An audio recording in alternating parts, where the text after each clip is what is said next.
So finally তোমাদের American সিরিজের part 2 নিয়ে হাজির হলাম।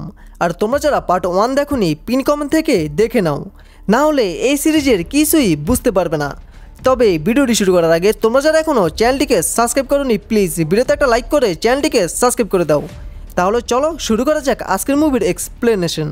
তো এপিসোডের শুরুতে আমরা গ্যাং মাফিয়া সাবারকে দেখতে পাই ইউকের কোনো এক গোপন জায়গায়। ওখানে দেখা যায় সাবার এক অত্যাধুনিক মরণাস্ত্র রেডি করতেছে। আর তাছাড়াও সাবারের টিম ওখানে একটি বেজ বানিয়েছে যা ছিল মারাত্মক লেভেলের ভয়ানক, কারণ এই বেজে আছে প্রায় 500-এরও বেশি ফায়ার বুম, যা যদি একবার ব্লাস্ট হয় তাহলে ওখানে অনেক মানুষই মারা পড়বে। এরকম মারাত্মক অস্ত্র দেখে সাবার প্রচণ্ড খুশি হয়ে যায়।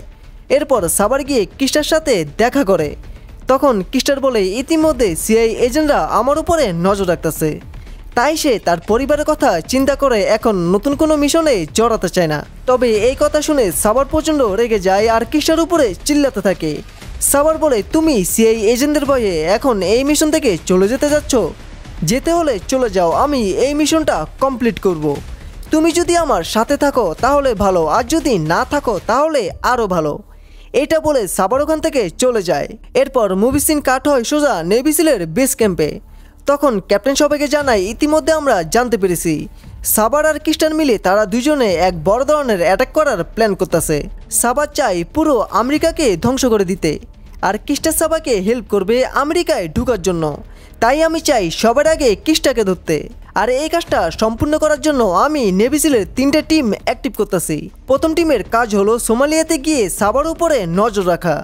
এখন সাবার কি করবে, তার প্ল্যান কি, এই সব কিছু মনিটর করবে টিম 1। এরপরে টিম 2 যাবে কিস্টাকে গ্রেপ্তার করতে। তারপর টিম 3-র কাজ হলো মেক্সিকো আর আমেরিকার বর্ডারে গিয়ে পাহারা দেওয়া। যেহেতু সাবার মেক্সিকো দিয়ে আমেরিকায় ঢুকার চেষ্টা করবে, তাই সেখানে আমাদের টিম থাকা খুবই গুরুত্বপূর্ণ। এখন প্ল্যান বুঝে নিয়ে মিস্টার ডেক আর রক রেডি হয়ে যায় তাদের মিশনে যাওয়ার জন্য। তখন রক ডেপকে একটা চিঠি দিয়ে বলে, আমি যদি এই মিশন থেকে বেঁচে ফিরে না আসতে পারি তাহলে এই চিঠিটা আমার ওয়াইফের কাছে দিয়ে দিও। মিস্টার ডেপ এই কথা শুনে রককে জানায়, আরে ভাই আমি তোমাকে না নিয়ে বাড়িতেই ফিরবো না। এরপর মুভি সিন চলে যায় টিম 1-এর কাছে। টিম 1 প্লেন থেকে সোজা সমুদ্রে গিয়ে ল্যান্ড করে, কিন্তু একটু পরে অনেক বড় একটা সাবমেরিন এসে তাদের সবাইকে নিয়ে নেয়। সেখানে টিম 1-কে বলা হয় সোমালিতে গিয়ে তাদের কাজ হলো গোপনে সাবার উপরে নজর রাখা। এখন প্ল্যান বুঝে নিয়ে দুইজন সাবমেরিন থেকে বের হয় আর স্কাই ডাইভিং করে চলে আসে সমুদ্রের একদম কিনারায়। একটা মরুভূমি এলাকায় এসে নজরদারি করার সময় তারা দেখতে পায় ইতিমধ্যে সাবার তার টিম নিয়ে ওখানে এসে হাজির হয়েছে। সেখানে দেখা যায় তারা সবাই নামাজ পড়তেছে। আসলে সাবার ফিলিস্তিন থেকে 17 জন মুসলিম ধরে নিয়ে এসেছিল এই মিশনটা করার জন্য, যাতে করে আমেরিকা বুঝতে পারে তাদের উপরে হামলা মুসলিমরাই করেছিল। এর কিছুক্ষণ পর সাবারা তার পুরো টিম একটি হেলিকপ্টার নিয়ে বেরিয়ে পড়ে মেক্সিকো যাওয়ার উদ্দেশ্যে। এখন এই খবর যখন বেজে চলে যায়, কমান্ডার টিম 3-কে আদেশ করে তাড়াতাড়ি মেক্সিকো যাওয়ার জন্য। অন্যদিকে আমরা টিম 2-কে দেখতে পাই কিস্টার উপরে নজর রাখতে।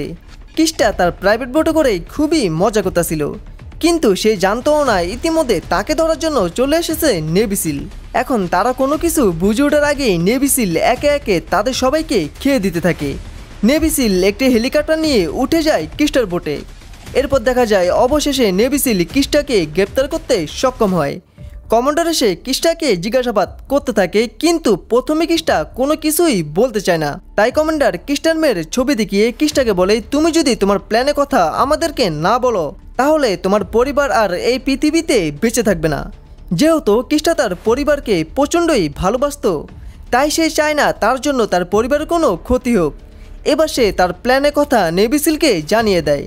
সে বলে ইতিমধ্যে 16 জন জিহাদি আমেরিকায় যাওয়ার জন্য বেরিয়ে পড়েছে। তারা আমেরিকাতে গিয়ে সবথেকে ঘনবসতি যেমন শপিং মল, বাস স্টেশন এসব জায়গায় হামলা চালাবে। যেহেতু এই বোমটা সিরাম দিয়ে তৈরি করা হয়েছে, তাই কোনো মেটাল ডিটেক্টর এই বোমটাকে ডিটেক্ট করতে পারবে না। এখন এই কথা শুনে কমান্ডার বলে, তাহলে আমরা এই মিশনটাকে কিভাবে থামাতে পারি? কিস্টা তখন বলে, ইতিমধ্যে সব কিছু হাতছাড়া হয়ে গেছে, এখন আমার পক্ষে এই মিশনটাকে থামানো একদম অসম্ভব। তবে কিস্টা জানায় মেক্সিকোতে এই গ্যাংয়ের টিম এখনও আছে, তোমরা চাইলে তাদেরকে ধরতে পারো। এই কথা শুনে কমান্ডার টিম 3-কে আদেশ করে মেক্সিকো যাওয়ার জন্য। এবার আদেশ পেয়ে টিম 3 রাতের অন্ধকারে নদীপথ দিয়ে চলে আসে মেক্সিকোর একটি গ্রামে। নেভি সিল খুবই সাবধানে আস্তে আস্তে করে সামনের দিকে এগিয়ে যেতে থাকে, কিন্তু সমস্যা হলো এই পুরো গ্রাম জুড়ে হলো লোকাল মানুষের বসবাস। তাই তাদের মধ্যে কে যে টেররিস্ট তা বোঝা ওঠা খুবই মুশকিল। তাই নেভি সিল একে একে করে সবগুলো বাসা চেক করতে থাকে। কিন্তু একটা বাসা চেক করতে গিয়ে ওই বাড়ির মহিলা তাদেরকে দেখে অনেক জোরে চিৎকার দিয়ে ওঠে। চিৎকারের শব্দ শুনে গ্যাংরা বুঝে যায় যে তাদেরকে ধরার জন্য ইতিমধ্যে নেভি সিল চলে এসেছে। তাই এবার গ্যাংরা নেভি সিলের উপরে এলোপাতাড়ি ফায়ার করতে থাকে। কিন্তু ভাই বুঝতে হবে এটা নেভি সিল মাত্র কয়েক মিনিটে পুরো গ্যাংকে মেরে একদম সাফ করে দেয়। এরপর তারা এই গ্যাংয়ের লিডারকে খুঁজতে থাকে। তবে ওই বেটায় হাতে একটি রকেট লঞ্চার নিয়ে পাহাড়ের উপরে বসেছিল। নেভি সিল যখন বাড়ির ভিতরে ঢুকতে যাবে ঠিক তখনই ওই লোকটি তাদের উপরে রকেট লঞ্চার দিয়ে ফায়ার করে দেয়। যেহেতু দূরত্ব একদম কম ছিল তাই রকেট লঞ্চারটি আর ব্লাস্ট হয় না, সেটা ওখানেই আটকে পড়ে। তখন নেভি সিলরা লোকটিকে মেরে তাদের বেজের সাথে কন্ট্যাক্ট করে। তখন বেস থেকে তাদেরকে বলা হয়, তোমাদের মিশন এখনও শেষ হয়নি। সাভারের টিম ইতিমধ্যে মেক্সিকো দিয়ে আমেরিকায় ঢুকার জন্য বেরিয়ে পড়েছে। তোমাদেরকে ওখানে গিয়ে তাদেরকে আটকাতে হবে। যেহেতু মেক্সিকো আর আমেরিকার সাথে বর্ডার নিয়ে আগে থেকেই দ্বন্দ্ব ছিল, তাই মেক্সিকোতে ঢুকতে হলে আগে সেখানের আর্মিদের সাথে কথা বলতে হবে। এরপর তারা একটি হেলিকপ্টার নিয়ে চলে যায় সোজা মেক্সিকোতে। ওখানে গিয়ে কমান্ডারের সাথে দেখা করে। তখন মেক্সিকোর কমান্ডার বলে, আমরা তোমাদেরকে সাহায্য করতে পারি, কিন্তু সেটা হবে অফিসিয়াল। তখন চিফ বলে, সেটা কোনো ব্যাপার না, আমরা জানতে পেরেছি সাভার তার পুরো টিম আমেরিকায় ঢুকার জন্য কোনো এক টানেল ব্যবহার করবে, আর সেই টানেলটা আছে তোমাদের এলাকার কোনো এক ফ্যাক্টরির নিচে। এখন এই কথা শুনে কমান্ডার বলে, হ্যাঁ সেই রোডটি আমি চিনি, কিন্তু ওই রোডটি হলো মেক্সিকোর সবথেকে ভয়ানক রোড।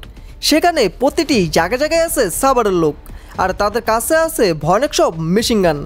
তাই তুমি যদি মনে করো তুমি আর তোমার পুরো টিম তাদের সাথে ফাইট করে জিততে পারবে, তাহলেই তোমরা ওখানে যেতে পারো। তখন চিফ বলে, যেহেতু এটা আমার দেশের বিষয়, তাই আমার দেশকে বাঁচাতে আমরা সবাই আমাদের জীবনটাও বাঁচিতে রাখতে পারি। এই সব কিছু শুনে কমান্ডার তাদের সবাইকে নিয়ে বেরিয়ে পড়ে ওই মিলে যাওয়ার উদ্দেশ্যে। নেভি সিল ট্রাকের ভিতরে এমনভাবে লুকিয়ে ছিল যে কেউ কিছু বুঝতে পারে না। অন্যদিকে আমরা সাভারকে দেখতে পাই। সাভার গিয়ে একজন লোকের সাথে দেখা করে। তখন ওই লোকটি বলে, আমার কাজ হলো তোমাদেরকে সেই টানেল পর্যন্ত নিয়ে যাওয়া, এরপর তোমরা নিজ দায়িত্বে সেই টানেল পার হয়ে আমেরিকায় ঢুকে যাবে। তবে এর মাঝেই নেভি সিল সেই ফ্যাক্টরিতে চলে আসে। তারা চেক পয়েন্ট ভেঙে সামনের দিকে আগাতে থাকে। এই খবর যখন সাভার জানতে পারে, সাভার তার পুরো টিম নিয়ে ওখান থেকে পালিয়ে যেতে চায়, কিন্তু নেভি সিল ততক্ষণে ফ্যাক্টরির ভিতরে ঢুকে এসেছে। তাদের অসাধারণ ফাইটিং স্কিল দিয়ে একে একে তাদের সবাইকে ডাউন করতে থাকে। এরপর তারা তিনটা ভাগে ভাগ হয়ে যায় সাভারকে ধরার জন্য। অন্যদিকে আমরা সাভারকে দেখতে পাই। সাভার একটি মেয়ের হাতে বোমা দিয়ে বলে, আমেরিকানরা যখন তোমার সামনে আসবে তুমি এই বোমটা ব্লাস্ট করে তাদের সবাইকে মেরে ফেলবে। এইদিকে নেভি সিল বাইরে থাকা সবগুলো এনিমিকে ডাউন করার জন্য ব্যস্ত হয়ে পড়ে। তবে এর মাঝে ডেপো রুমে চলে আসে। সে মেয়েটির হাতে একটি ট্রিগার দেখেই বুঝে যায় যে মেয়েটির কাছে বোম আছে।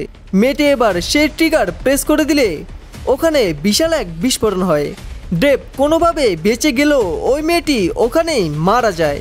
অন্যদিকে রক আর বাকি সেনারা একটা রুমের ভিতরে এসে হাজির হয়। তবে তখনই কোথা থেকে জানি একটা গ্রেনেড এসে তাদের সামনে পড়ে। এটা দেখে রক গ্রেনেডের উপরে ঝাঁপিয়ে পড়ে, জানি গ্রেনেডের আঘাতে অন্য কেউ আহত না হয়। তখন দেখা যায় গ্রেনেডের আঘাতে রক প্রচণ্ড আহত হয়ে যায় আর সাথে সাথে ওখানেই মারা যায়। কিন্তু বাকিদের কাছে কিছু করারও ছিল না। এইদিকে ডেপ সেই টানেলের কাছে চলে আসে। তখন তার সাথে দেখা হয়ে যায় সাভারের। চলতে থাকে তাদের দুইজনের মধ্যে ব্যাপল ফায়ারিং। তবে এই ফায়ারিংয়ের সময় একটা বুলেট এসে ডেপের পায়ে বিঁধে যায়। এই সুযোগে সাভার আরও কয়টা শট নেয় আর ডেপকে একদম ঝাঁতরা করে ফেলে। এখন ডেপ বেঁচে আছে কিনা সেটা দেখার জন্য সাভার যখন ডেপের কাছে যায়, ঠিক তখনই আরেকজন আর্মি এসে সাভারের কিচ্ছা ওখানেই শেষ করে ফেলে। এরই সাথে নেভি সিলরা সাভার সহ তার পুরো টিমকে মেরে ফেলতে সক্ষম হয়। তো মুভির একদম শেষে দেখা যায় রককে পুরো সম্মানের সাথে দাপন করা হচ্ছে, কিন্তু ডেপ এখনও বেঁচে আছে। ওই আঘাতের ফলে ডেপ তার একটি পা হারিয়ে ফেলেছে। আর এরই সাথে আজকে সিনেমাটি এখানেই শেষ হয়ে যায়। তো আমি জানি না সিনেমাটি তোমাদের কাছে কেমন লাগছে। যদি ভালো লেগে থাকে তাহলে অবশ্যই ভিডিওতে একটা লাইক করে চ্যানেলটিকে সাবস্ক্রাইব করে দিও। মানে ভাই বুঝতেই পারতেছো এটা আমার নতুন চ্যানেল, তোমরা যদি সাপোর্ট না করো তাহলে ভাই কিভাবে হবে বলো। প্লিজ ভিডিওতে একটা লাইক করে চ্যানেলটিকে সাবস্ক্রাইব করে দিও। তো আমি আজকের মতন বিদায় নিতেছি, দেখা হবে পরে কোনো ভিডিওতে। সে পর্যন্ত তোমরা ভালো থাকো, টেক কেয়ার, আল্লাহ হাফেজ।